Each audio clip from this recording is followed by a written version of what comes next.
जय माँ डाट काली भक्तों। आज का जो वीडियो है आप टैगलाइन से समझ गए होंगे। सावन 2024 की पूजा विधि में शिवलिंग पर जल चढ़ाते समय भूल कर भी नहीं करनी आपने ये 7 गलतियां। जल अभिषेक का सही तरीका क्या है, इस वीडियो के माध्यम से मैं आपको बताऊंगा। आप सभी को पता है कि 22 जुलाई 2024 से सावन शुरू हो चुके हैं, सावन के सोमवार शुरू हो चुके हैं और हर दिन भक्तों का तांता लगने लगा है। हर एक उज्जैन के चाहे महाकालेश्वर बाबा जी हों, 12 ज्योतिर्लिंग हो, कहीं पर भी आप भोलेनाथ के मंदिर में जाओगे, नॉर्मल छोटे छोटे मंदिरों में भी जाओगे ना शिवलिंग पे जल अर्घ करने, तो बहुत तरीके की भीड़ देखने को मिलेगी। सब लोग जल अर्पण करते हैं। पर क्या आप लोग जानते हैं कि जल अर्पित करते समय कहीं आप भी तो नहीं कर रहे हो वो गलतियां जिससे भगवान भोलेनाथ आपसे रुष्ट हो सकते हैं, क्रोधित हो सकते हैं।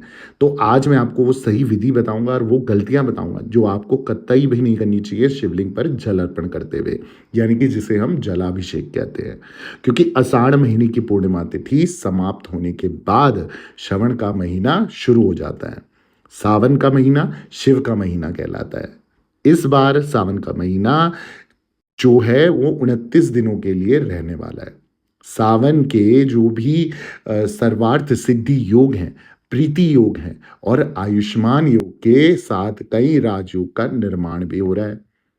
माना जा रहा है कि ऐसे दुर्लभ योग 72 सालों यानी कि 72 ईयर्स बाद बन रहे हैं। पौराणिक कथाओं के अनुसार सावन के दौरान ही समुद्र मंथन से निकला विष भगवान शिव ने धारण किया था, जिसकी वजह से भगवान शिव का शरीर जो है वो तपने लगा था। ऐसे में देवताओं ने चिंतित होकर भगवान शिव का जलाभिषेक किया। सावन के महीने में शिवलिंग का जल अभिषेक करने का खास महत्व बताया गया है। शिव पुराण के अनुसार मात्र शिवलिंग पर जल अर्पित करने से भगवान शिव का जो है या शिव को प्रसन्न किया जा सकता है। वहीं कई बार हम जाने अनजाने में जलाभिषेक के करते समय कुछ ऐसी गलतियां कर बैठते हैं जिनसे भगवान भोलेनाथ, जो कि इतने भोले हैं, जो अपने हर भक्त को कभी दुखी नहीं रहने देते और सभी मनोइच्छाएं आपकी पूर्ण करते हैं, पर कहीं ना कहीं अगर हम नियम और विधि उनकी विपरीत कर दें, गलत कर दें या सच्चे तन मन से ना करें तो आपको पूर्णता से उसका फल नहीं मिलता, या तो उस पूजा का विपरीत फल, कष्ट, संकट, बाधा, रोग, दोष, ये सब चीजें आपको मिलने लग जाती हैं। कहीं आपके साथ भी ये पाप ना हो जाए, कहीं आपके साथ भी ये गलतियां ना हो जाए, इसलिए इस वीडियो के माध्यम से समस्त जो विधि है, शिवलिंग पर आपने जल कैसे चढ़ाना है और क्या गलतियों को आपने देखभाल करना है, ये जानकारी इस वीडियो के माध्यम से दूंगा। परंतु उससे पहले सभी भक्तों से निवेदन है कि अगर आपके जीवन में कोई भी किसी भी प्रकार की संकट, बाधा, किया कराया, काला जादू, तंत्र विद्या, वशीकरण प्रॉब्लम, वशीकरण रिलेटेड इशू, शादी ब्याह, कर्जा उधारी, रुका हुआ धन, फंसा हुआ पैसा, कष्ट कलेश, कुंडली बनवानी, कोई महादशा है, दोष है, उसका पूजा अनुष्ठान के बारे में जानकारी लेनी है, कोई हवन कराना है, कोई क्रिया करवानी है, या फिर किसी प्रकार का दोष या ऋण से आप मुक्ति चाहते हो, कुंडली के बारे में डिस्कशन लिंक करना है, महादशाएं उसके बारे में डिस्कशन करना है, वो उपाय चाहिए, आपने क्या करना है, मेरा जैसे ऑफिशियल देवी भगवती शक्ति के नाम से जैसे मेरा यूट्यूब चैनल है, ऐसे ही नीचे ये नाम दिख रहा है, ये मेरा सेम इंस्टाग्राम प्रोफाइल का नाम है। वहां जाके आपने मुझे अपॉइंटमेंट लिख के मैसेज करना है।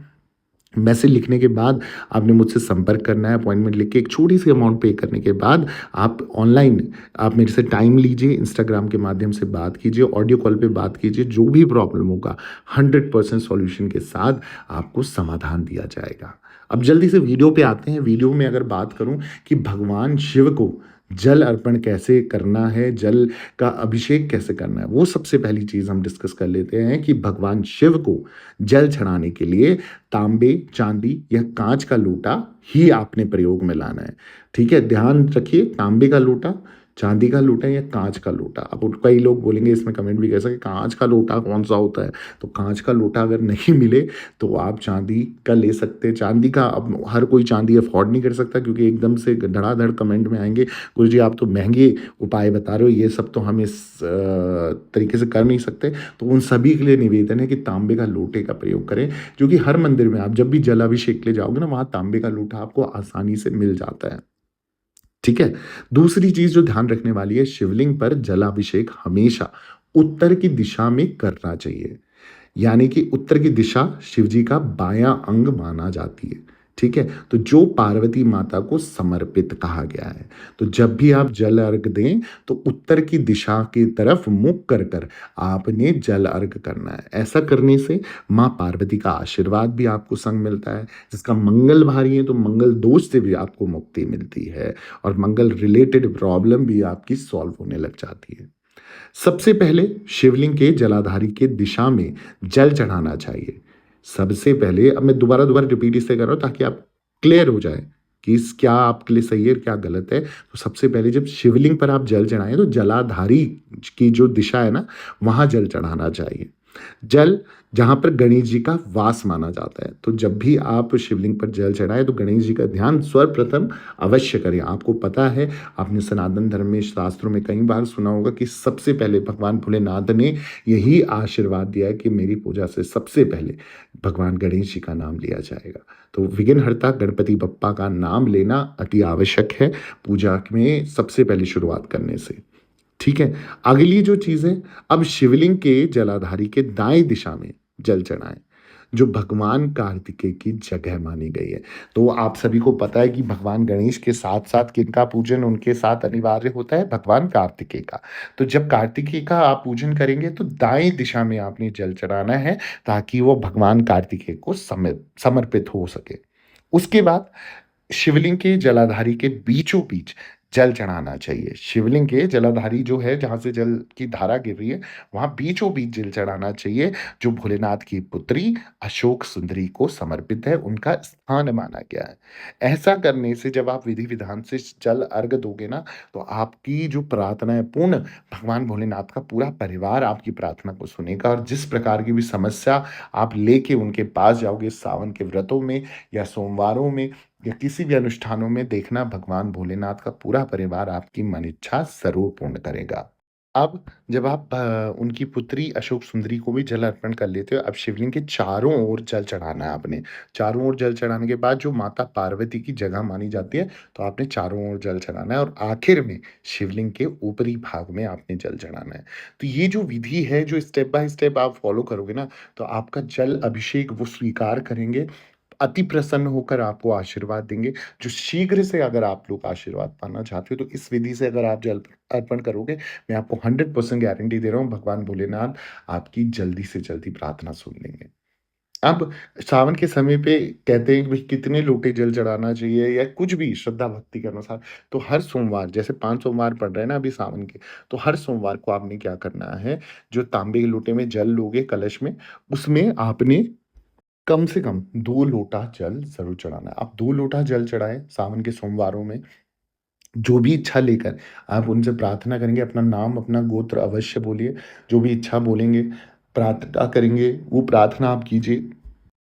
वो प्रार्थना आपकी जल्दी से जल्दी पूर्ण हो जाएगी। अब जो ध्यान रखने वाली बात है कि भई भगवान शिव को एक तो कनेर का पुष्प आप गलती से भी ना चढ़ाएँ। हल्दी का लेपन उन पे ना लगाएँ या हल्दी का अर्पण उन पे ना करें, कुमकुम का अर्पण ना करें। भस्म का प्रयोग कर सकते हैं। आप भस्म कहाँ से लाएँ? आजकल तो ऑनलाइन वैसे सब कुछ मिल जाती है। वैसे भस्म बनानी है तो गरम जो होता है ना, क्या बोलते हैं, कंडे बोलते हैं, गाय के गोबर का कंडा होता है, वो आप प्रयोग कर सकते हो। उसे जला के जो भस्म बनती है, उसका आप प्रयोग कीजिए। देखिए, ऐसा करने से जब आप इस तरीके से विधि-विधान से जब पूजा-पाठ अनुष्ठान करोगे, भगवान भोलेनाथ का ध्यान करोगे, तो वो आपकी 100% किसी प्रकार की नकारात्मक ऊर्जा हो, किसी प्रकार की बंधन बाधा हो, किसी प्रकार का रोग दोष हो, समस्त प्रकार की परेशानियों से आपको मुक्ति मिल जाएगी। दूसरी चीज़ आपने ध्यान रखनी है कि भगवान भोलेनाथ के साथ आपने माँ पार्वती का ध्यान अवश्य करना है, जिन लोगों की शादी-ब्याह में दिक्कतें आ रही हैं, ठीक है? आपको पता है कि जब भी हम उनकी परिक्रमा करते हैं, तो आधा ही परिक्रमा होती है भगवान भोलेनाथ की, जो जलधारी के बीच में जो धारा बनाई रहती है, उसको लांघने की कोशिश गलती से भी ना करें। ऐसा करते हो तो आपके ऊपर पाप लगता है। आप गलती से भी आपसे एक पाप हुआ है, तो कान पकड़ के उनके आगे नाक रगड़ के 3 बार माफ़ी माँगिए, अगर आपसे ये भूल चूक हुई है। ठीक है? कोई भी बीमार व्यक्ति है, उसको घी का लेपन ज़रूर करना चाहिए भगवान भोलेनाथ के शिवलिंग पर। और जो जलधारी है, उसमें ऊपर जो कलश रखा रहता है, हमेशा शिवलिंग के ऊपर आपने देखा होगा, एक-एक बूँद-बूँद आपके कलश के ऊपर से आपकी जलधारी शिवलिंग पे पड़ती है। तो उस जलधारी में भी लास्ट में 1 लोटा थोड़ा-सा, मतलब भर मत देना, थोड़ा-थोड़ा जल उस पे भी भर के रख दें, ताकि आपका भी एक हाथ लग जाए और वो जल का अर्पण आपकी तरफ से होता रहे, आपके जाने के बाद भी। तो इस तरीके से विधि-विधान से अगर आप करते हो, 100% आपको इस सावन में जो भी इच्छा लेके आप भगवान भोलेनाथ का पूजन करोगे, 100% आपको उस मन इच्छा पूर्ति होगी होगी, परेशानियों से मुक्ति मिलेगी ही मिलेगी। ऐसी मेरी वीडियोज़ आपको अगर पसंद आ रही है और जानकारियाँ चाहिए, तो जल्दी से मेरे चैनल को सब्सक्राइब कर दीजिए, वीडियो को लाइक कर दीजिए, ज़रूरतमंद लोगों के साथ शेयर करना ना भूलें और कमेंट में जय भोलेनाथ, जय माता दी ज़रूर लिखें। दरबार से बने रहें। सभी भक्तों को जय माता दी, जय मेरी माँ डाट काली मैया की जय।